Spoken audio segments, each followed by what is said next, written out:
Fuck Penn State. 3-0. I was ready to go. We got the whiteout this week. Get the juices flowing, baby. Let's fucking go, baby. We got a great interview with a fan, a Penn State fan. His name's Tommy. Forrester's friends with him from Dallas. Great show. It's going to be a sweet show. And y'all better, if you're not at the game, which if you can get to the game, fuck yeah. If you can't, El-Ray's live and dive.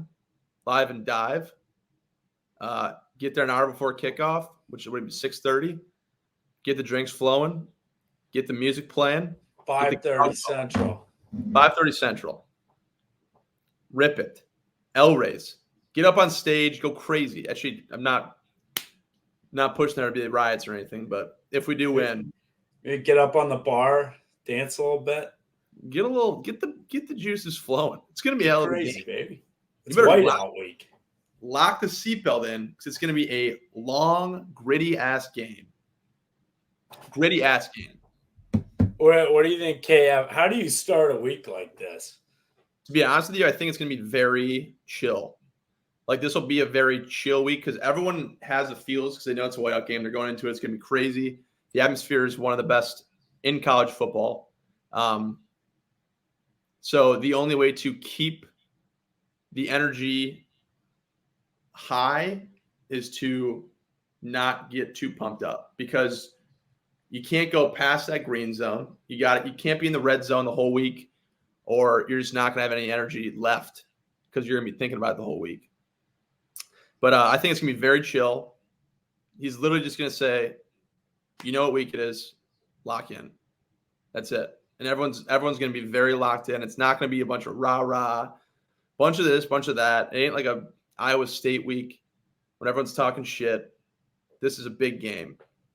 Iowa State, not a big game, so we kick their ass every year. This game, lock in. I want to know, too, this past week, going into halftime, the coaches were pissed. Brian threw the headset. KF had, for as angry as you could hear KF, he was disappointed, I would say. Anger level for a normal person, I'd give it 2, but for KF, that's like an 8 or a 9.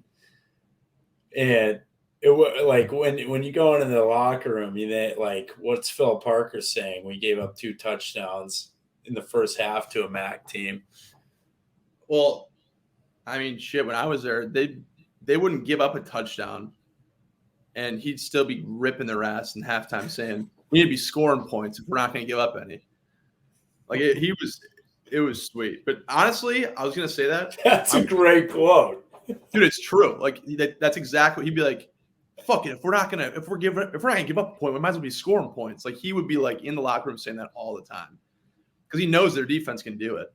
But I love the fact that Brian was fired up going into halftime because he should be. We should have been kicking their ass by 40 at halftime. But you know what? We pulled out. Pause. And we finished the game 41. Was it 41-14? 13? Yeah, 41-14. That sounds right. So they finished the game off strong. But, I think there's – coming up in the interview, Tommy says Penn State's had a lot of games. They've left a lot of meat in the bones. I think we left the whole fucking leg on the bone there. I think we could have won by 80, to be honest with you. So that's why I'm fired up to – see what this game's going to be like because I think there's going to be a lot of juice going into this. Our O-line just decided to be the biggest badasses on earth all Saturday. The holes that they created. Oh, yeah. That's a scary Iowa team once you get an O-line back. Yeah. And I'm telling you, that's what I was saying. Once they get the confidence rolling, there's some inexperience on there. And now they're starting to click. Now they're starting to mesh a lot better than they were in the beginning of the year. And what a perfect time to be meshing for the whiteout game, man. Mm-hmm. That's a 3-0 Penn State team. The place is going to be jumping. And weather forecast is looking like it's going to be a shitty conditioned game. So we're going to be out there in the trenches freaking grinding. It's going to be a scene out of a World War I movie. strictly trench warfare. I hope it's just a mess out there because Iowa wins that ball game. But so some of the things that like are crazy to me. One, the pressure's on Penn State this week. I think they're a national favorite to make the playoff right now. People think they're better than Ohio State. Ohio State has Notre Dame. People are taking Notre Dame this weekend. The pressure's kind of on Penn State in their own place with a whiteout going. Yeah, I mean, all of the SEC people I've talked to are saying that they think out of the Big Ten, both sides, Penn State's the one coming out going to the playoff. They think Michigan's a joke, which we are anti-Michigan pods, but that's a pretty strong statement to make as a SEC fan. They have played some cupcakes. Yeah, seriously. So I love that you say that because this is the type of game that Iowa thrives in. Underdogs going into a home crowd where it's the biggest game in terms of the environment for that university. Like the whiteout game is it, except when they play, like, I guess, Michigan or Ohio State, even though this is bigger for them because this is honestly a trap game. And I know I'm saying that and it's a lot to say because Iowa's 3-0, but like we're 24. It's not like we're coming in as fucking big. It's not like the 4 versus 3 matchup it was when we played them last time. It is they should win this game. This is their whiteout game. It's a night game, and they're supposed to come out of the Big Ten making the playoff. Oh, they lose this game, it's over. That ain't happening. So I listened to the Locked On Penn State. Locked On is some I think they're like a corporate podcast thing. But I listened to the Locked On Penn State guy. It was just a total suck fest to the team. The guy the entire time was just, we're going to roll Iowa. This is just a good way to try out new positions, new formations for Penn State so they could gear up for Michigan and Ohio State. Like, we don't care about the Big Ten West. I was like, thank you, buddy. Like, look at the Big Ten this year. I will say this. It's a fucking toss-up on both sides. Mm-hmm. And we are the number 1 team in the West right now. We are 3-0. That brings a good point. How high do you think if we win this game? Let's say we win this game by a touchdown. If you look at the schedule the rest of the way, Illinois has looked horrible football. Wisconsin has not looked great, especially in the first halves. Are people talking Iowa as like the dark horse playoff team if we win this ball game? Shit, I think so. Why not? Like, if Penn State's the one that's supposed to come out of the Big Ten to go to the playoff, why not us if we win? Who do you see a bigger threat on that schedule? Nobody. No. This is the game that those players look forward to and they're like, oh fuck, we have to play Iowa. Like it's some fucking walk in the park. Well, guess what? It ain't, brother. It ain't a walk in the park. You think Kirk Ferentz is a cupcake? You think you can walk on that, man? Come on now. No shot. I'm excited, though. All right, that's another debate that people have been having. Good debate. Is Penn State one of our rivals? Shit's more of a rival than Nebraska and Iowa State. I think so, too, man. Like, it's not even like these games are much more fun to watch than I guess Iowa fans are diehard for the Iowa State game, which I respect. Nebraska, it's fun because Nebraska fans are more excited about it than we are. And they think, oh, this is the year. They did win last year. But, they did, right? Mm-hmm. Yeah. Well, again, we threw them and Iowa State a bone last year. I think this is probably my favorite game. I honestly think Penn State's, every time we play them, my favorite game of the year. By far. It's so fun. We have to wake up every time. Like, this game means so much because it proves if we're like semi-legit or not. Right. Where the Wisconsin game, kind of same thing. That's to win the West usually. Yeah. This one is like, all right, prove you're good on a national level. Yeah. I love it because the Big Ten East talks all this shit, which deservedly so. We haven't won a Big Ten Big Ten championship on the West side, but it's just fun every year because Penn State is not how Michigan or Ohio State are, as in like the powerhouses. No, and they really are saying that they are above both those teams this year, at least the people I've been talking to, which I think is wild. But granted, I mean, this year, Michigan's look solid. They look like Michigan. Ohio State does not look like they usually do. They're struggling this year, especially with the new quarterbacks, trying to figure out what's going on. It's like the whole Bama situation. Bama kind of sucks now. And saying they suck is like they're still a very good football team, but they're having issues that they haven't had in a very long time. And I'd say it's the same way with Ohio State. Like they don't have a quarterback that can throw to the best receiver in the country, which is a problem because he's insane. Michigan's got Corum and Donovan Edwards, but J.J. McCarthy's nothing special. We took their best quarterback, and now he's on our team. So, like, Penn State is that last team there that kind of has everything clicking for them. And if we beat them, man, what a punch in the nuts that is for the Big Ten East. Like, it's awesome. And I think, I'm telling you, the only thing that would make this game even better is if we were unranked. Because then they'd be like, oh, fuck this. Like, why are we playing this game? Why is this the whiteout? This is a Kirk Ferentz legacy game right here. Because if he wins this ball game into Happy Valley, like a historic back and forth, like series with Penn State. But you look at the rest of the schedule, this could be the year that we go to the Big Ten championship.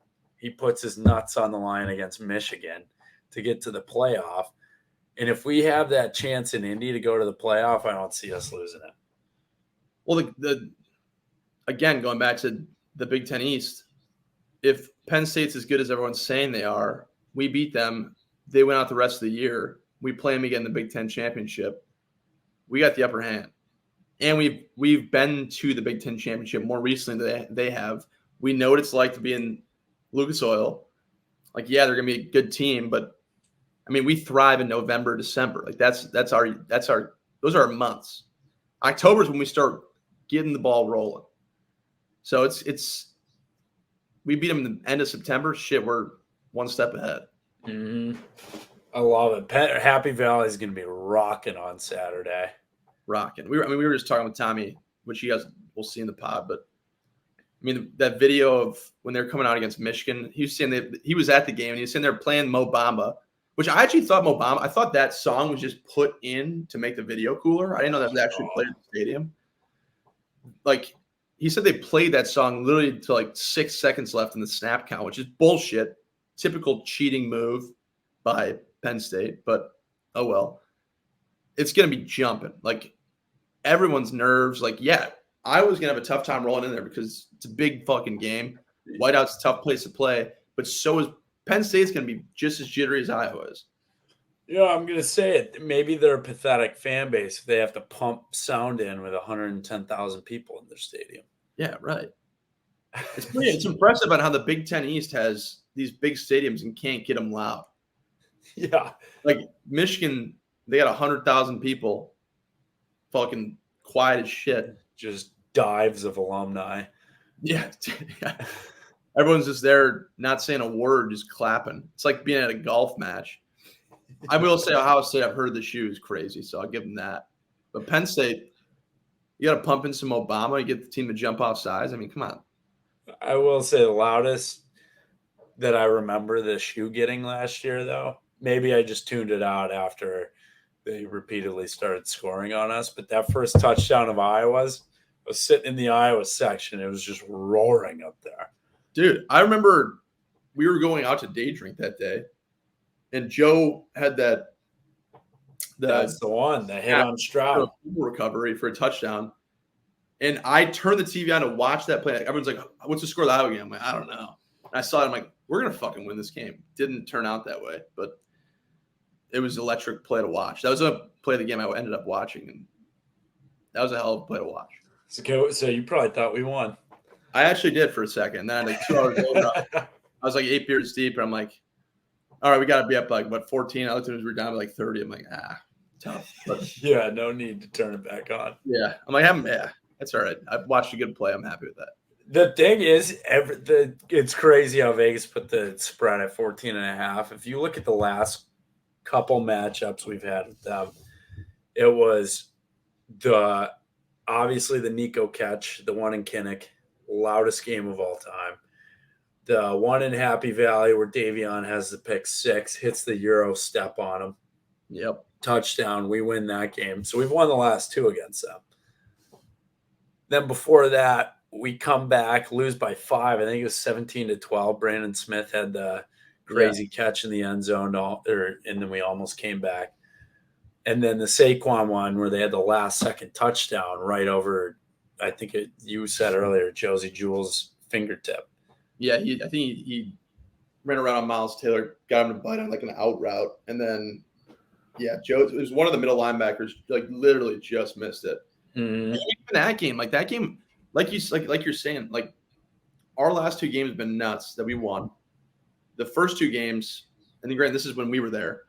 That with Saquon, that game was fucking crazy. Like they won, great play at the end of the game, but like the easily touchdown, I don't know if that was before halftime, and then the like 70-yard little screen off to Akram when he out safeties. He was like he was doing like the D'Anthony Thomas in the end zone. Dude, like that sideline was electric. Every game it's been close. It's been a fun game to be a part of, and like there's really never a doubt in any of those games that like we're gonna lose this game. Like it's always a make one play, game changes. So it's gonna be an interesting game. Both 3-0. It's gonna be a fun. It'll be a game where SEC fans will tune into it. I think. Hopefully, so I can get some fucking channels changed at the bars here. The slate this week is insane. You got Ohio State and Notre Dame the same time we kick off. Yeah, kind of a bummer. But then Ole Miss, Alabama, great game. Oregon, Colorado, great game. And there's one at noon. Isn't UCLA's playing Utah? Yes, that's right. And then like Texas is playing someone. I don't think the Texas game is that big. Texas, Baylor, but Baylor has been terrible. Hey, shout out Joe Ludwig, GA there, assistant linebackers coach. He's turning that team around. Also, while we're doing shout out Scott Doctorman. Happy birthday, man. Yeah, Scotty. Happy birthday. Happy birthday. Scott, greatest video ever made. I'm going to post it again this week on our Instagram. There you go. Yeah, incredible. Maybe I'll post the full thing this time.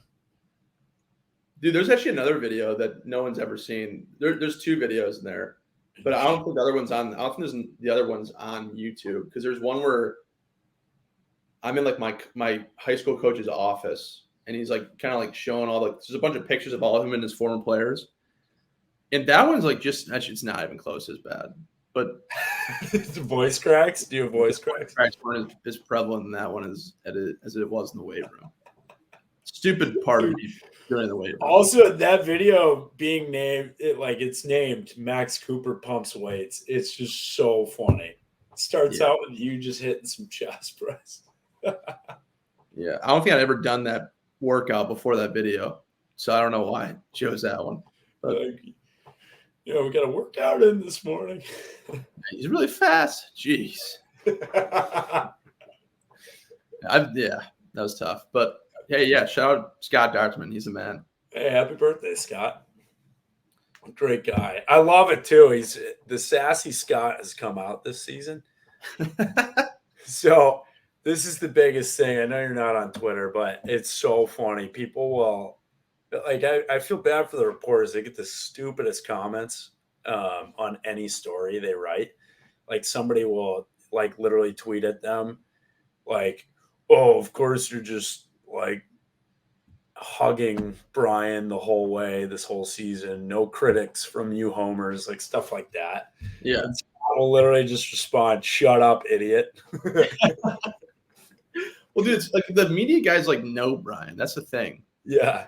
Like, obviously, they're not going to shit on him because they've actually met him and seen what he's like. And he's a cool fucking dude. So, they all love him. The media would do a media award. The Golden Gavel. Yeah, the Golden Gavel. That's one. Yeah, that was my first year. The first year they did that, I think it was Kayvon. But they came in and talked to us, and they're like, "Look, we know we're the media. We know sometimes stories aren't great, but we really are rooting for you guys. We're Iowa fans at heart, no matter what." They're all great dudes. There's some that drive me effing crazy, but hey, that's all I right. think there's some who drive the entire fan base crazy. Yeah, I mean, yeah. Which we won't name them, but I don't know why those guys are getting blue check. I don't know how they're getting blue check marks. It's bullshit. Anyone with a blue check mark. now you just, I mean, the pod has to have one now. Yeah, right. We do have one. And we're not going to. You got to like pay to have a certain amount of length on videos now. So that's why you get a blue check mark. Yeah. See, we're not going to do that. We're not going to pay for the blue check mark. We already did. We did? Yeah. All right. We're going to pay for our blue check mark. we're not going to pay for our followers to increase, because I know there's a couple podcasts out there that have done that. I'm not going to chuck it out there, but yeah, our followers are true. They're real people, not paid followers. We have great followers. Man. Great followers, great fans. The comments on YouTube have been great. Love everyone on Twitter. Like, it's a blast engaging with followers. Yes. Yeah. Also, when we're in Iowa City, we'll grab you a drink. Yeah, we 100% will. 100%. You say anything, drinks on us. Yeah, we'll come up with a. Actually, no, we won't come up with a fucking. I was gonna say a secret word, but that's ridiculous. If you guys just come up to us, like, hey, love the pod, be like, hey, beers on us. You know what? Let's do it. If we beat Penn State this week, Friday night, El Rey's, October 6th, we're doing a live show. First $500 of a tab is on us. Yeah. If we beat Penn State this week. Deal. Only at El Rey's Live and Dive. Yep. There we go. All we got to do is beat Penn State this week, undefeated into Purdue. Yeah, so that's another enticing way of getting you guys to cheer as loud as you can for this game, because you get free beers for the Purdue weekend. That's right. Basically. Yeah, and if you 500 free. If you even say hello to us in Iowa City, we're grabbing you a beer and we're chatting it up. Yeah, hey, we love our followers. That's right. Speaking of good segue, let's get in El Rey's Athlete of the Week. You present this award. We're going to present to a guy. He was I think a freshman, sophomore when I was there. But had his first touchdown. So there's a couple guys that did their first touchdown. But this guy's, I know him. Great dude. Proud of him to see him score a touchdown. Fired me up. El Rey's Athlete of the Week goes to Max White for capping off the old 41-14 victory. Congrats, man. That was fucking sweet. That was awesome. Give him a round of applause. First career tutty, man. It was awesome. It's got to be a great feeling. I'm sure it was a freaking blast. That game, it was tight, but they ended up pulling it out big at the end and giving Maxfield tutty. Athlete of the Week right there, baby. Yeah, well deserved. People were hyped for him, man, on the sideline. Oh, yeah. They should be. He works his ass off. He's a beast. Great dude. Also, pick to click this week. We were talking about old Penn State games, and probably the fondest memories in Happy Valley. First is the Adrian Claiborne block punt. And any time you see Happy Valley at night, you got to, under the lights, you got to think about Adrian Claiborne punt block. And the other one of recent is when we won last time in Happy Valley. Davion, we've talked about it a few times this pod, hitting the Euro step touchdown. Big man touchdown this week, Deontay Craig going to the house. I like it. He's a beast, man. He's an old basketball player himself. Yeah, he's damn good, too. He busted my ankles when I played him. Him and Jay Higgins, oh, they're good. Hey, them Indiana boys must run in the blood. It means more in that state. It does. It does. Yeah, that's honestly. So we're gonna have two guests set for this week. The game plan is so. What's the word to use here? It's intense. It's an intense game plan. So I think it's a positive that we're going to have to push the interviews to a different week. I mean, this week just means more to us. Right. I mean, it's a tough week. I'm sure they're trying to make it as limited PR as they can. Never mind. I was about to ask a really stupid question. But yeah, I'm sure they're very locked in. They don't want any bad media coming from anything, which I totally respect. Like, lock in. This is a big game. And like we said last week, they couldn't look past Western Michigan, and they didn't. At halftime, it was a little scary, I'm not going to lie. But obviously, things just weren't going our way, and then we figured it out in the second half. Yeah, it's going to be – they're locked in. They're focused. I think they're ready to go for this week. Yeah, we're bringing it, man. Oh, yeah. Should we get into this? Oh, fall weddings. I have fall weddings on here. So this report came out. September 23rd is the most placed wedding date for the entire year.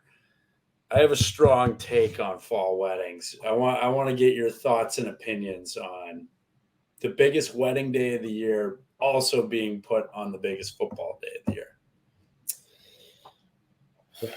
Yeah. It's definitely – I think it's a – You said you're a fall wedding guy. Well, here's the reason behind that. Going back to what you're saying before, I think as a groom or as a guy who's getting married, you want whatever your wife wants. And I think a lot of girls out there love fall weddings. So when they are like, let's do it September 23rd, in the moment, you're probably like, fuck yeah, let's do it. Like, it's up to you, whatever. And then a month goes by and you go, shit. Like, everyone I'm inviting is probably going to be pissed off because there's a big football game that day. Granted, they can pull out their phones, watch it on the phone. Shit, if I had a wedding on September 23rd and every single guy there was on their phones while speeches were being given, I'd actually condone that. I'd be like, if your team's on right now, watch it instead of the speech. Weather-wise, that's why I think I understand it, because it's the best weather of the year. Especially if you're in the Midwest, it's a great time to have a wedding. Summer weddings can be too hot. I don't even know what other times are good for weddings, but I mean, I understand it, but yeah, it's tough if you're a football fan. It's tough. And I know your take's probably gonna be a little more extreme than mine. So you can go ahead and take it away. I think it should be like a jailable law to not have a fall wedding. Like, are you kidding me? And I have this take too. There's always like, we plan a golf trip every year. Okay, don't plan it in March because there's March Madness. Like, if you can have fun, and this is for fall weddings, if you can have fun on that weekend without having an event, like, I could sit on my couch all weekend and just love life this weekend. You have the best games on earth, Saturday and Sunday. Kick it off on Thursday. Just give me a 30 rack of Busch Light, and I'll sit there all weekend and just enjoy life. The summer is made for weddings. Really? You think? Absolutely. There's nothing going on. There's only baseball games, which you can go to every single day of the summer. The summer on the weekends is like, what are we going to do this weekend? Okay. A wedding, you have a blast. It's the most fun time. Here's my devil's advocate to that. Would you rather have a fall wedding? Actually, I'll go to the other side first. Would you have a summer wedding where you pick a weekend, you go, you're sitting there, it's outdoors. They're expecting like 75-degree weather, and all of a sudden, boom, it's 98 degrees. And it's hotter than shit. You got to throw some sunscreen. I mean, I got to throw some sunscreen on. But, like, you got to be prepared. You got to have water next to you so you're hydrated. You're dying. It's hotter than shit. Or you have a fall wedding where maybe you're risking missing a quarter of the game, but it's like the most relaxing weather you could have. You're just comfortable being there. You don't have to worry about being too hot. What are you going with? I'm going with the heat. All right, listen to this. So when I was in Texas, it's 110 every day. I went to one wedding where it was 110 outside. We're just you can't stand outside. The old people are just sweating. But you always make sure you have an indoor venue for the after party or whatever you call it. Okay, well, like yeah, I agree with you, but I'm saying like the ceremony, like a lot of ceremonies in the summer are outside. Yeah, the ceremony. But here's what they did. They did their vows to each other before they went outside. So that when they walked down the aisle, basically all I did is say I do. Everyone went inside, bang, 5-minute service, we're good to go. That's thinking ahead. Those are champs right there. Yeah, I guess that's fair. But I mean, yeah, okay. I have plenty of. I agree with you. I give you that. That's fair. It's got to be indoors either way, because in the fall, like you could have this weekend in Happy Valley fall wedding, and it's 50 degrees and raining. You got to be indoors, you know. Yeah, that's fair. You make a fair point. Touche. All right, yeah. Summer weddings. I'm on the summer wedding train. Summer weddings, man. Yeah, 100%. And also, everyone will be there because fun story. Last year, my buddy got married. He went to Ohio State. He booked his wedding on Ohio State's bye week. The Big Ten switches the schedule 2 weeks later. His wedding date ended up being the Penn State whiteout against Ohio State last year. They had Minnesota, but the stripe game for Penn State last year. Yeah, that's tough. That's okay. So I'm on your train. Summer weddings. I agree with you. I have some on my docket. I don't think did I talk to you about the whole bags rule down here? No. Bags, what they do down here? Do they call it cornhole too down there? They call it cornhole. Yeah, it's great. Yeah. And I'm like an odd man out down here. This is bags is the Midwest thing. Yeah, but this drives me crazy. I've never heard of this in my life. And people out there, if you're in the Midwest and you've heard of this and you agree with this, please comment at us because I'm very interested to hear your thoughts on it. So I played bags, and here, at least these guys did, they play that you can't bust. So it's literally a race to 21. That's so crazy. Like you can score 28. No finesse in that. No finesse. No you can score finesse. 20. You can score 28 points and win the game. Like that is not, and this is my opinion. Everyone has their own opinion. I respect it. But I'm going to say this. And anyone who's with me on this, my opinion is right on this. That is bullshit. That is not how you play bags because there's a skill in not going over 21. That's the biggest point of the game. Like there's a skill to get to 21. There's one. The hardest part of the game is to officially stay at 21 and not go over it. These guys are like, and I respect this because it's a nice thing that they're thinking about. They're like, you're at tailgate, you got people waiting to play. You want to play a game fast. And as soon as you get to 21, boom, next person's in. If we're playing bags at a Iowa tailgate, that person can wait fucking an hour until we get to 21. Like there is no courtesy in playing bags. You get to 21 without busting.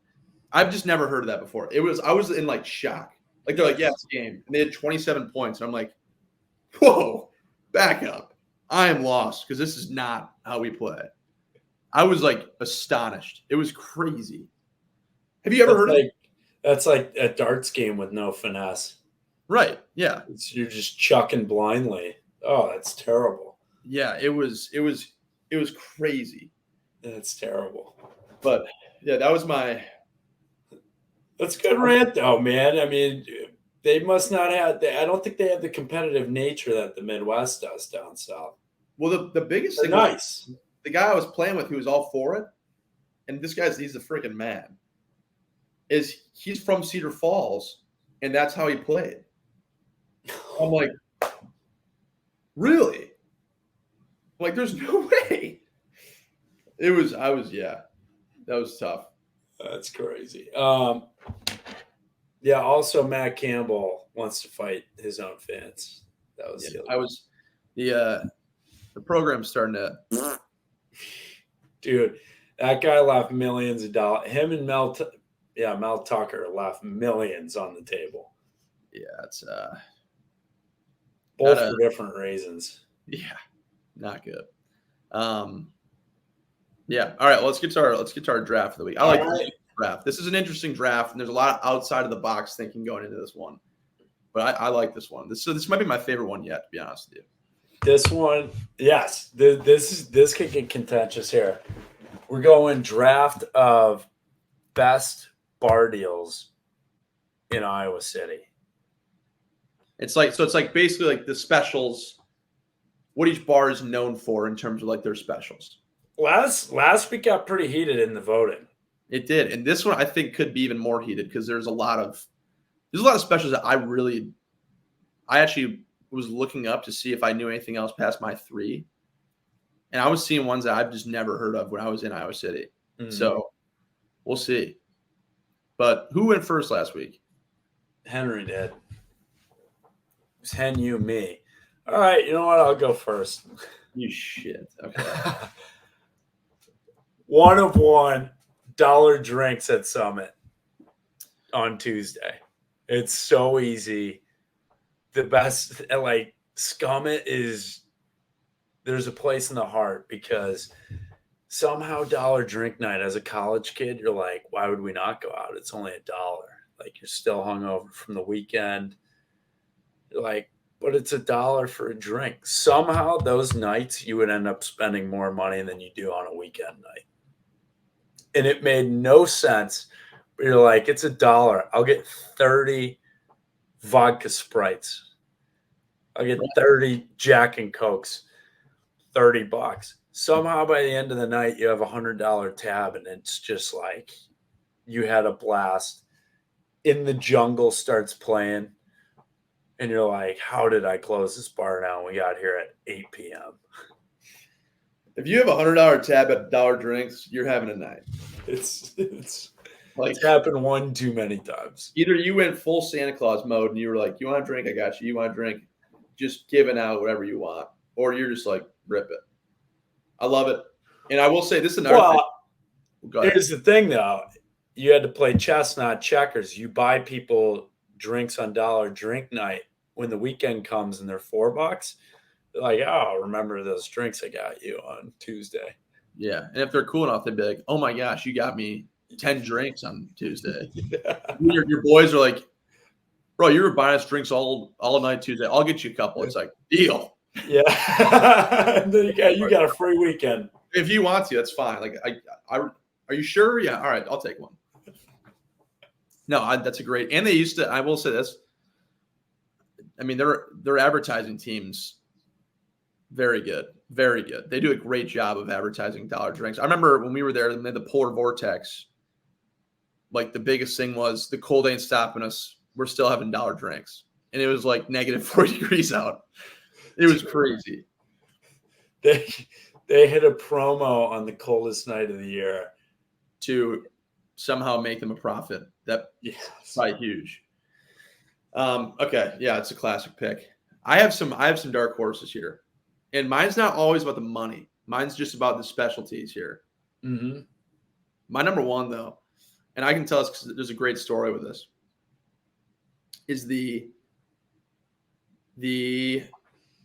21 pitchers for your 21st birthday at Spoko. Damn. Yeah. So the story behind that, granted, it's like if anyone's 21st birthday, that was the first spot. Like everyone knew. It's like, hey, 21st. Well, and you get 3 21st birthdays in college. Right. Yeah. They're like, oh, my fake was last year's 21st. This year's my real one. Mm-hmm. Boom. So when we had the COVID year, Music City Bowl, it was only us in town. And like we were very quarantined away from everyone. Like we weren't allowed to go to the bars just because it was just whack. Like everyone was very like, we don't want to go out and get anyone on the team sick because then we're all screwed. So we stayed in Iowa City for the Music City Bowl for Christmas because they didn't want us to go home and somehow get COVID and bring it back to the team. Fucking Missouri sends their team home. One guy gets COVID. The whole team gets it. They cancel the bowl game. And we found that out the day after Christmas. So we're like, what the like? We just had to stay in Iowa City for Christmas. We missed our family. We were here. Like, it's awesome being with the boys for Christmas. Like, it's definitely a different experience, but you get to love it when you're there. So we're like, immediately after the meeting, everyone's like trying to figure out a way home. And like, there's this huge snowstorm. So everyone's like, well, we can't go home tonight. So we were all like, let's just fucking take over a bar. And we found out that it was two of the guys' 21st birthdays on the team. And so we went to Spoko, not a soul there except for the bartenders. And we literally took over the bar with our whole team. And they were doing, I think they do, you can get one pitcher of beer, and that's one. And they do it for 21 times. Or you can cash in 2 of those pitchers of beers for one mixed drink pitcher. So like you could get 21 beers or like around 10 pitchers of like rum and Coke. So we had technically 42 free pitchers. So we had like 25 pitchers of beer and like 15 pitchers like rum and Coke, vodka Sprite. Like it was absurd. And it was just us the day after Christmas, like hanging out, everyone's having a blast. Like it was one of the all-time memories in college. But like the idea of having 21 free pitchers of beer when you're 21 is insane. And you can swap it out for 2 for freaking $1 or mixed drink. Insane. So that's my number one, hands down. I'm not even a huge Spoko guy. That made me one. That was such a great deal because you go in every time. I remember first week of college, because my birthday's in August. First week of college, I go in, and on my fake, I had it was August 29th on my fake, just a different year. So I go in, and he goes, what's your address? And I was like, shit, I won't be honest. I don't even know. He goes, I'm just fucking with you. I'm just kidding. Get in there, man. He pours the beer. Dude, that is nuts. Oh, wait, just a second. My phone, things want to fall. We're good. So, but dude, yeah. It was just incredible work by Spoko, though. Shout out to that bartender. But wait, real quick. Sidebar. In college, my freshman year, my first class, one of the first kids I met, his fake was my high school's address. Wild. That is wild. Absolutely wild. All right, sorry, go ahead. So my second pick, I think it's a staple every Thursday night. It's the best Thursday night deal. Airliner pitchers. It's like the big cups of liquor. The Long Island iced teas? You could do Long Island iced tea, anything, any mixed drink in one of those like 22-ounce big cups. And you'd have, and they actually poured them strong. It wasn't like they gypped you on it. It was $4 for a pitcher. I don't know if any of these bars have changed the deals, so just stay with us. This is when we were in college. Yeah. But but $4 for a big cup. You'd have a couple of those and be on cruise control the rest of the evening. And everyone the whole night, you'd get there pretty early because it would be packed. You didn't want to wait in a line. By the end of it, people are hitting the jukebox, just standing up on the wood benches and everything that's in Airliner, and it would just turn into an all-out party every single time. And it was mainly sophomores in there because juniors and seniors would go to Mug Club at Brothers. For sure, I'm gonna be honest with you, I like that one, but I think my list is gonna blow yours out of the water. Oh wow! I have ones that see. I think you're going off like price deals, right? Yeah, I'm going off. It got the first two have been price deals, but so this one's not a price deal because it is a little not higher, like more expensive, which it is. But you do this, your night's set for the whole night. So my second pick, and I don't know if you've done this yet. We'll do it when we go. So in Formosa, is it? Yeah, it's like the sushi place downtown, right by Bread Garden. They have this mule, like a Moscow Mule cup, that's about like that big around. Like it's humongous, and it looks like it's just for decoration. And I remember we were having dinner one night, and we're like, has anyone ever tried to drink out of that? And they're like, oh no, you can get that. Like that's a thing. So I went there. I remember the first time I went there, it was me, Plev, Louis Steck, and then Shot. And you can get a 15-pound Moscow Mule. And I think I want to say it's like maybe just under $100. So you split between 4 people, and it's like 20. It ends up being like 20-something person. You put 4 straws in there.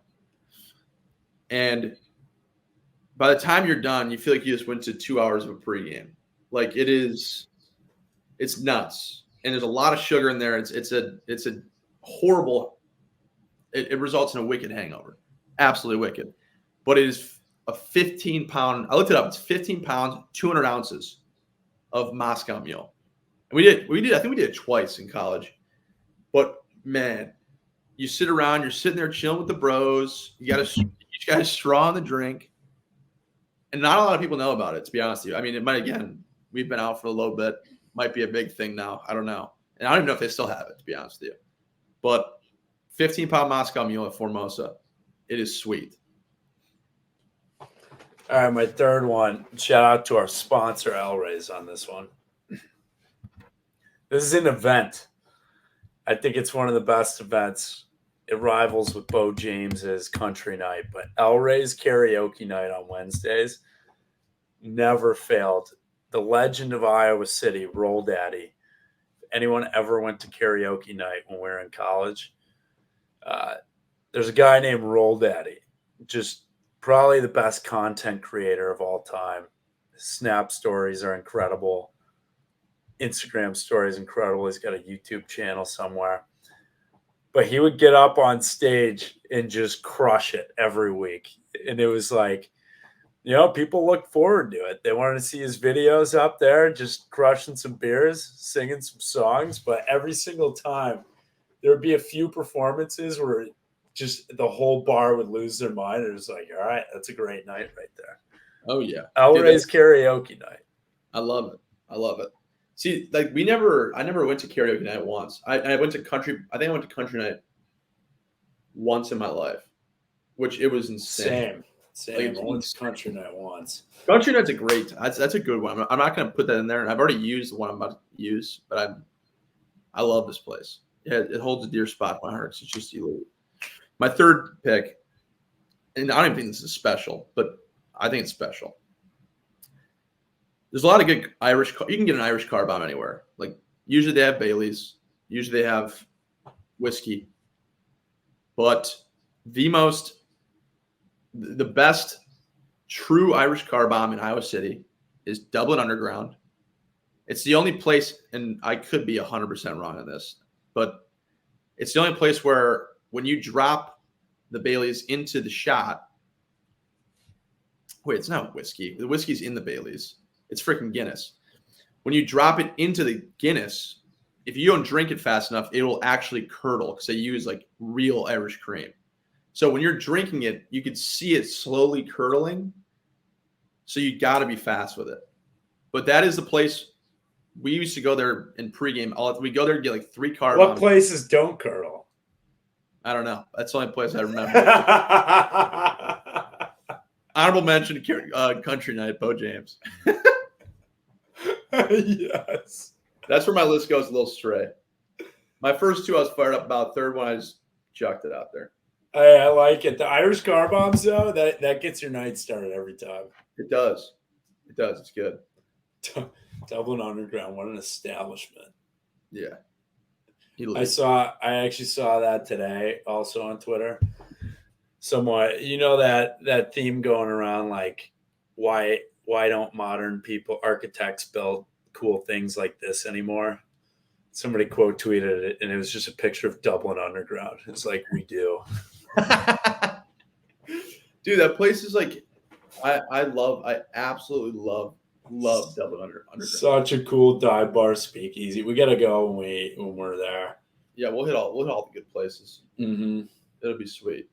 We already talked about it. This is our plan, because I'm flying in to stay at Forrester's place the Thursday before. We're going to drive in early Friday, get everything set up, and then have we said our slot yet? I don't think we've set our slot.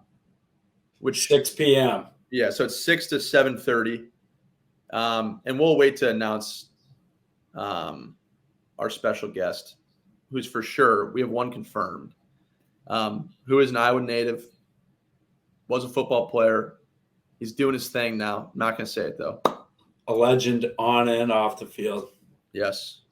But, yeah, we're fired up. We'll have more details next week, obviously, as we get closer. We got a lot of stuff still in the works. We got a lot of merchandise. So we're going to drop some hats that are sweet. Insane. Sweet. Like I will wear this hat all the time, like all the freaking time. And you know what I saw too? The Rose Bowl is a college football playoff game. Is it this year? I think so. Oh, let's go. So these hats, I mean, they would go very well in Pasadena. I'll tell you that much. Oh yeah, they would. So we're gonna launch that. We'll probably be getting. We'll be giving out some free merch at our live shows. And yeah, if we win this week, $500 bar tab at I'll raise to start the weekend. Yep. Fire it up. You gotta come up and say hi. Yeah, come say what's up. We're gonna kick it to our interview with Tommy. And I will say this with Tommy, we tried to spark up some energy. We tried to shit talk him. He's a nice Penn State fan. He's a good dude. He refused to give in to the rah-rah that we were trying to do. And he's like, I respect Iowa. I'm like, dang it. It kind of sucks that we're like the respected. It's good, but it also sucks we're the respected program because we can't really talk too much shit. It'll be easy. Penn State's tough. It'll be easy to come Nebraska, those kind of games. Easy. Yeah, when we get to the real dirt bags. Yeah. All right, here's Tommy. All right, we're launching a new segment today. We're having an away fan, hopefully every week now going forward. But Tommy Moore, the Penn State Encyclopedia. Can't you state every Penn State game? To a certain point, maybe like 3-4 years ago. The COVID year is muddy, though. That doesn't count. Yeah, no, that doesn't count. Well, besides when you played Iowa. Besides when you guys beat us by, what was it, like 20 or 30 points? I guess so. We'll count that. That right. Is right. Okay, so you guys' record, whiteout games, 10-8. Give me your on it being 10-9 after this weekend. Go. Well, everybody brings up that record kind of as like a slight on the whiteout, but what they fail to realize is like most of those games are like against like number 2 Ohio State, number 3 Michigan. Like I think we played Bama one year in it, so they were like number 1 or 2 in that too. So number 24, I mean, we are Iowa. just like that block punt game. What was that, like 10 years ago or something? That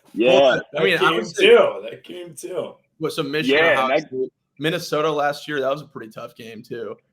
Well, it's starting to change over a little bit because the TV networks, like Big Noon Kickoff, Penn State doesn't want to do the whiteout at noon. It's just like for recruiting purposes, I think, and also just like the aesthetics of it being at night. They don't want it to be a noon game. And the Michigan and Ohio State game now is like locked in to be Big Noon Kickoff every year at home. So because of that, it became Minnesota last year. I mean, Iowa was the obvious choice this year with Michigan being a noon game. So it's probably going to be more so of those like Big Ten West teams, or I think like maybe USC will get it one year. But I mean, it is a pretty big spectacle. You guys will have to come out next time Iowa gets the whiteout. Yeah. Here's what we got to say though. Do you guys actually the point spread? I think you have zero chance of covering. So the point spread for the whiteout, I've always thought this, is inflated by at least a field goal every single time. Oh, yeah. So, I mean, it just naturally inflates it, and rightfully so in some instances where, like, sometimes the environment just kind of, like, engulfs the opposing team. So, I mean, in some aspects, we get into a whiteout game, there's a lot of momentum, and I feel like Penn State just kind of rolls over the team, especially. Like, Minnesota last year really didn't have I think they started, like, their backup quarterback for his first start was at the whiteout. So, I mean, it kind of just spiraled for them that year. But I would agree, 14.5 does seem steep. I did see that, and I was like, that seems a little steep. Hot take, whiteout is only good for the first quarter. First quarter, and more specifically, that first defensive drive, like I'm sure you all have seen like the TikTok or the YouTube video of the first play of the Michigan game like 4 years ago. Hot take for me, though, I think it's kind of overrated because if you listen into it, the PA announcer plays like Mo Bamba until there's like 6 seconds left on the play clock.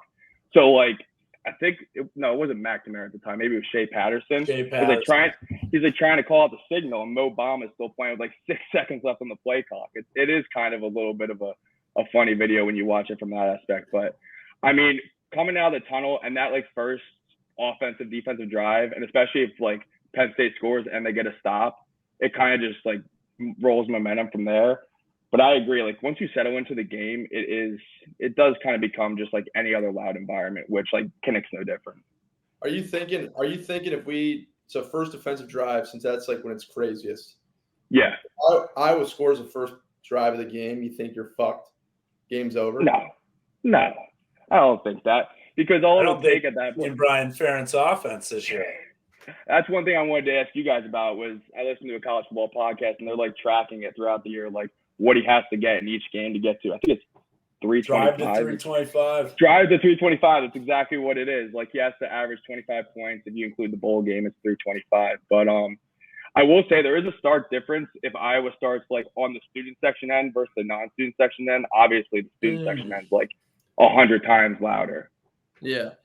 So if you're looking at if you're looking at it on TV on Saturday night, it'll be to your right is the student section sideline. Damn. So if we win the toss, we might pick sides, not ball or not.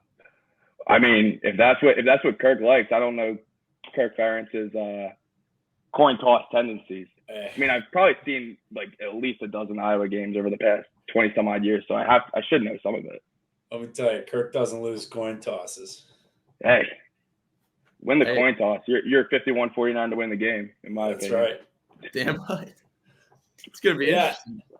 You know what's sweet though is, I mean, shit. So he's probably averaging what? Because he had 24 first game, 20 second game, 41 the last game, and then when we put up 55 this game, we're gonna be at damn near 325 already. Damn, he can kneel out the clock on the last 3 games of the year and still get to 325 if that's the case. Hey, wait, but it counts defensive touchdowns too, right? Because you guys did get like a pick 6. Hell yeah, it does. The Cyclones, didn't you? Hey, hell yeah. Hey, take everything you can get. Cooper DeJean is an offensive weapon. Does he play offense a little bit? No, he's could high school. Punt returner? Yeah. Well, all right, I want to get your thoughts. Illinois sucks, and I can't say that Penn State looked great against them. Illinois had 5 turnovers because I don't know if Illinois' quarterback is blind or just struggling back there or what. But I will say, I mean, so what's going on with Penn State? We did cover that spread. It was still a 17-point win, and honestly, we pulled our starters when it was 30-7. So it could have been a little bit more if the starters played the fourth quarter. But you're right. There was so much meat left on that bone in that Illinois game. I mean, Altmaier threw 4 picks, and I think the 5th was like a fumble that we forced on the first drive of the game. And we were consistently starting like drives on like the Illinois 35 and then getting like a field goal. We started one drive on like the 29 and we punted. Like, so there was a lot of like meat left on that bone. I will chalk some of that up to it was Drew Aller's first road start. So kind of anytime you have a road conference game for a first-time starter, you're going to maybe give a little bit of leeway there as far as like communication with the receivers and this, that, the other. And I'm not saying Champaign, Illinois is Kinnick or Beaver Stadium or the Big House or anything, but the road's the road in the Big Ten. And, wait a sec. So You're saying this is going to be Drew Aller's first whiteout? Well, he played last year. I'm pretty sure he played in every game but the Michigan and Ohio State losses. So I think he played in 11 of 13 games. But I mean, in that Minnesota game, what one was the whiteout? Oh, the Minnesota game. But I think he probably only played like the third, maybe the fourth quarter of that game because the final of that game was like 45-17 or something. So we were up pretty big. And whenever we would get up at least like 2 or 3 scores late in the game last year, he would come in because, I mean, Sean Clifford was in like his 17th year of college football. So anytime we could get the heir apparent into the game, like James Franklin was going to do that. So he got a lot of good experience last year. But I will say, I mean, even for the Penn State players, sometimes you'll watch a whiteout and the Penn State players will kind of be like over anxious in the first drive or first two drives. So it's kind of like a balancing act, and you really never know how it's going to be until it kicks off. Cade's played in a whiteout, so give one point to Iowa right there. Yeah, has he? Oh yeah, I guess he did play in 21. Mm-hmm. Yeah. Oh yeah, he did. Do you know who he threw the game-winning touchdown to in that game? He threw a 50-yarder to Eric All. We were up 3 with like 4 minutes to go. If you look up Penn State, Michigan in 2021, we were up like 17-14, and Eric All catches a drag route and runs 50 yards for the game-winning touchdown. So if you guys want to hang on to something, Cade McNamara to Eric All has won a game in Beaver Stadium in the last 2 years. There we go. I'm going to clip that right now. That's a great fact. Here's another question for you. So when that duo hooks up for another 3 touchdowns this weekend, will you become an Iowa fan after Penn State has their first loss this season, and we're basically just going to win the Big Ten after that? No, absolutely not. And I still have some scars from that 2021 game. That was a particularly brutal game. And I mean, Brian Ferentz gets a pretty big like rap for like being like, oh, like he's not scoring enough points and nepotism and this, that, and the other. That play he drew up to I forget who the wide receiver was, Nico, for that game-winning touchdown. That was a beautiful play. One of the more beautiful plays I've ever seen. So if you're going to give Brian Ferentz a contract extension, maybe on that play alone. But I mean, Penn State fans have definitely had this one circled for 2 years. I feel like though, because there was the whole accusation of like faking injuries during that game and this, that, the other. So I think there's a little bit of does Franklin teach that? Oh, come on, dude. Like the two of the players that like faked an injury, I think ended up being out for the year after that game. So that's a pretty good acting job if you're out from October, whatever, to the bowl game. That's a pretty good acting job. That's a pretty good acting job. If I'm what they went. That was only 2 out of 10 players, though. Was it 10? There were so many. I do remember there was one particular drive where there was a couple on like consecutive plays. But I mean, speaking of consecutive plays, you guys knocked out Clifford in like the second or third quarter of that game, and we couldn't snap the ball for about a full quarter. Remember, we had like 4 straight false starts or something.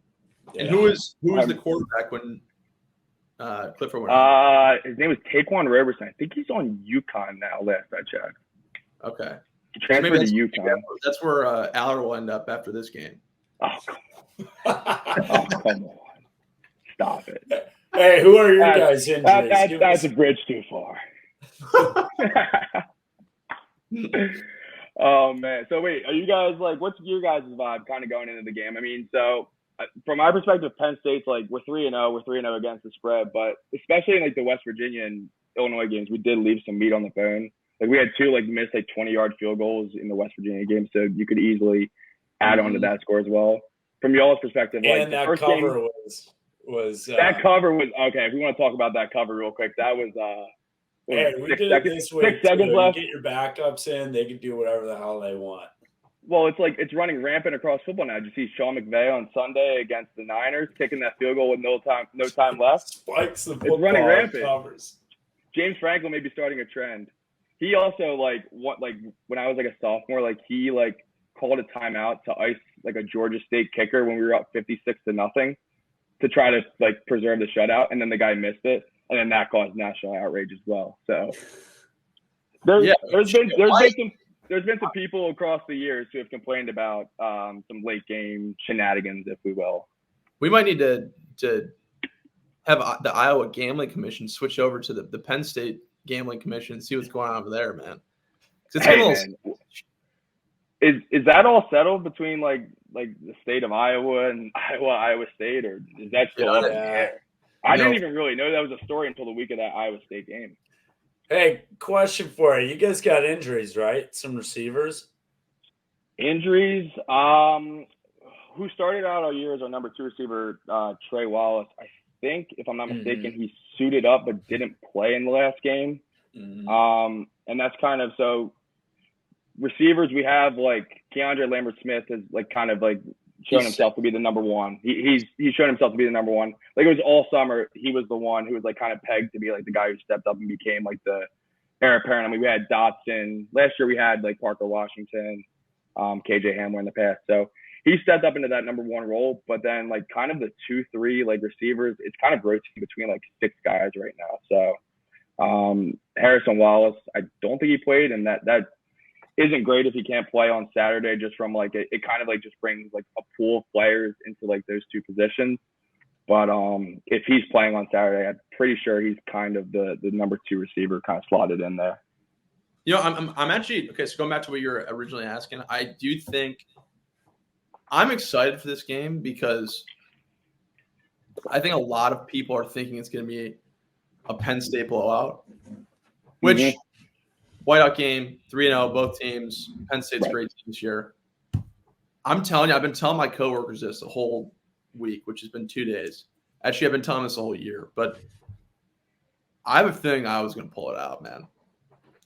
I do. I think the whole Penn State community is going to be cheering for Iowa after that happens. I'll say it right now on air. This is my 3rd largest bet I've ever placed. Oh. I had to dip far into the wall. On 14.5, or are you sprinkling money line? I have a good chunk on the money line. Okay. That's got to be a really good payout then, like plus 900 or something. Yeah, plus 490. 490. Oh wow, I was way off, but damn, that's still a good chunk of change. Yeah, I mean, I feel like it's going to be a low-scoring game for us. So I know you texted me. What did you say? 24-14. Yeah, I think I came right back. I came right back. I think saying 23-13. So I think you're gonna end up somewhere kind of in that score range, just because it's 2 great defenses. I mean, we've scored over 30 points in each game, but jury's still out on West Virginia and Illinois and Delaware's defense. I mean, Iowa's defense always comes to play, and I mean, I feel like more times than not, that game ends up in the 20s or high teens. I met a kid down here probably like a month and a half ago, 2 months ago, who's a Penn State fan. Yeah. And I actually texted him today or messaged him today just because we were talking about this game like a while ago.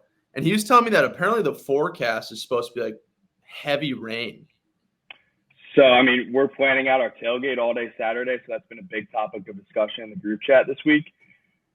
From what I've seen, it's going to rain from like 1 to 7 and kickoffs at 7:30. And obviously that's subject to change because it's the damn weather. But what they're saying right now is it's going to rain right up until kickoff. And then like at kickoff, it's supposed to clear. But even then, if it's been raining for 7 hours, it's going to be a little bit of a sloppy surface, which I think in turn ultimately ends up benefiting Iowa a little bit, just given the play style. And anytime you can add weather into the element, the underdog, I feel like always gets at least like a little bit of a nudge.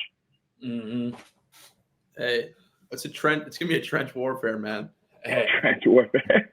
What we learned today is Cade and Eric are better in whiteouts than Drew Holler. I don't think that game was a whiteout though, if I'm remembering correctly. I think it was like a stripe out or something. I don't think it was the whiteout. Stripe out, whiteout. Stripe out, whiteout. What do you guys? Do you guys do a blackout or like a gold out? We do stripe. We do stripe. Stripe is sweet. We do gold outs too. Gold outs too. Gold out probably looks really sweet. Blackouts too. I don't know. Yeah, blackouts next weekend or Purdue or something. I don't know. You simply have to do the blackout in a night game though. The blackout can't be like it is next week. Yeah. It's like the same thing as the whiteout. It's like kind of like the contrast of the night sky against like a stadium full of one color. It's just crazy. Yeah, I will say the video you're talking about of the Mo Bamba thing is probably one of the coolest videos I've ever seen in my life. So I was a senior that game, and I woke up the next morning, and I don't think I talked for 2 days. Like I simply just didn't have a voice. And I don't think I had a voice by like halftime because if I remember correctly, we jumped out on Michigan like really early that game, and they ended up coming back and almost like taking the lead, but then we ended up winning. But yeah, I'm expecting to be on work calls the Monday after this Saturday, just absolutely just like with no voice, just sounding hoarse, and having people ask me like, "What the heck were you doing this weekend?" Yeah. So with that spread, are you, as a Penn State fan, are you thinking you're going to cover? Are you going to do a biased bet on this game, or are you going to think in the back of the head, I'm going to cheer my ass off for Penn State, but I'm going to hedge this pride victory with possibly a little money gain?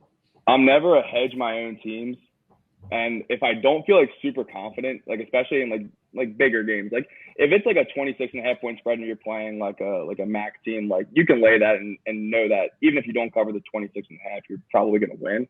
But like in a Big Ten game, especially like these closer games, it would be really tough if you like laid 14.5 and then you lost outright. Like I just always I always hate that like double whammy of like, we had a Minnesota game like that back in, I want to say 2019, where we were like 7-point favorites and we lost outright, and it was just like a double whammy. So I'll steer clear of the spread, and at least you're prepared for this weekend. I won't hedge on the Hawkeyes. But I do think it ends up being like a Penn State win somewhere in that like 10-14 range, to right under the spread. But I wouldn't bet on it being over 14.5. I love it. What Max, what's your score prediction if it's not 24-14? I'm gonna say it's gonna be a close game. If it's rain like that, it's gonna be a very close game. I don't think either team, even if you guys are number one in the country, I don't think a team that is that good can still play at least cover 14 in that kind of condition. Yeah. But yeah, I'm gonna say it's gonna be like I think like an 18-15 game. That's an ugly score. That's a yes. Wait, that's one other thing I wanted to bring up. The you guys know about like the 6-4 game that we Penn State and Iowa played like 20 years ago? That's always the funniest thing. Kirk Ferentz in a press conference week 1 was asked, and he was like, I actually think that was my favorite win as a coach. Really? It's like, I could get fired for this, but the 6-4 game. Dude, Iowa's had some like funny press conference moments too, because didn't like Cade McNamara say something like last week? He was like, "Oh, pause!" Like, they're gonna come a lot. Hey, we beat a MAC team last week. Not every team in the state of Iowa did that. Oh wait, did you also see the video of Campbell coming off the field? With like an Ohio, yeah, an Ohio fan. Yes. Forrester sent me a video, and there's some dudes making like AI interviews. So, the AI of Brian Ferentz, did you see that going viral? No, but I've like kind of seen it like on Twitter, because I'm always on like college football, like on my For You page and everything. There's like an AI Brian Ferentz who's like doing press conferences for him. Yeah. And then this one was made of Matt Campbell today. This is Heavens FX. It's a Iowa guy. Listen to this. And this is Matt Campbell speaking AI-wise. First of all, I just want to say from the bottom of my heart, I'd like to take this chance to apologize to absolutely nobody. The Fiesta Bowl champ does what the he wants. If that troll after the Ohio game wants to meet in the next Rough and Rowdy, I'll send his Mardi Gras bead-wearing trash ass back to Sunnyvale in a coffee can. First of all, Rough and Rowdy is where it got me. Imagine Fiesta Bowl champs put together like 50-year-old in the ring, and Rough and Rowdy was just a very funny image to put together. I love it. That guy's gonna get so many blue check marks in 1 week from Brian Ferentz and Matt Campbell interviews. Is it the same guy doing both of them? Oh yeah, same guy made both of them.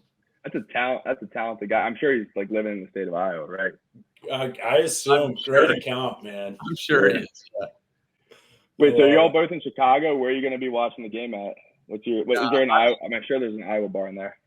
I'm in Charleston, South Carolina, but I actually have one of my buddies who's coming down that I played with. I think on Friday. So he's coming out to watch the game because he hasn't been in Charleston yet. So there used to be an Iowa bar in Charleston, kind of. It's like an Iowa Alumni Association. But like they moved where they used to do it like a bar that's right down the street from me, and now they just moved to like 20 minutes away. So like I don't watch it there anymore. I kind of just go to other bars and just they'll have SEC games on. I'm like, please just turn one of them on. That's always a struggle, bro. It's impossible. It's like you're watching an NC State versus like UAB game. It's like, can you at least turn this on to Iowa? And they're like, maybe. And I'm like, dude, come on, man. Like, it's stupid. It drives me fucking crazy. It is tough. I mean, Dallas, Jack, I don't know if you'll agree. There's like a lot of Big Ten people down here, like more so than you would think, kind of just being way out of Big Ten country. Although Big Ten country's everywhere nowadays. But like, I mean, you can find most of the big games on anywhere. But I remember one time where I was at like the Texas Tech bar, and they like refused to play the whiteout game because like Texas Tech was playing like Texas State, and I was like, dude, come on. Yeah, Let me get a laptop on the side or something. Just give me one thing. All the big sports bars are like Arkansas, A&M, like all that stuff in Dallas. Bama, LSU, yeah. Bama's huge here too. Bama, LSU. I went to my buddy's house. Granted, it's a fucking Iowa versus Western Michigan game. I get it. They don't want to watch that, but they know I'm an Iowa fan. I show up there. We have a TV. They have a quad box rolling.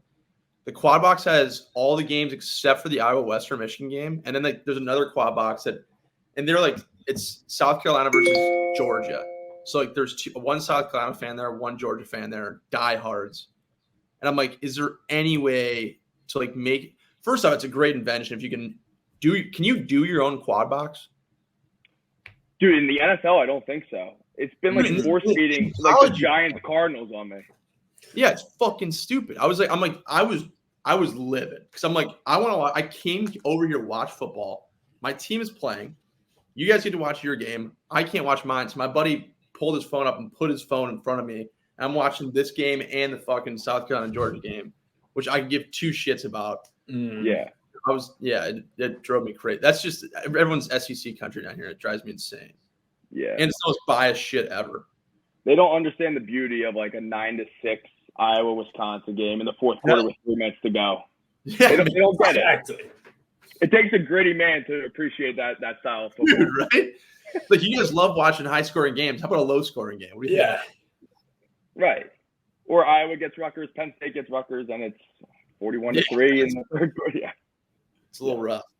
Yeah. But yeah. That's awesome. All right, Tommy, a pleasure. Thanks for coming on, man. Yeah, Tom. It was awesome. I'll send you some pictures and some videos, and I'll get a good angle of a couple Penn State touchdowns. Yes, dude.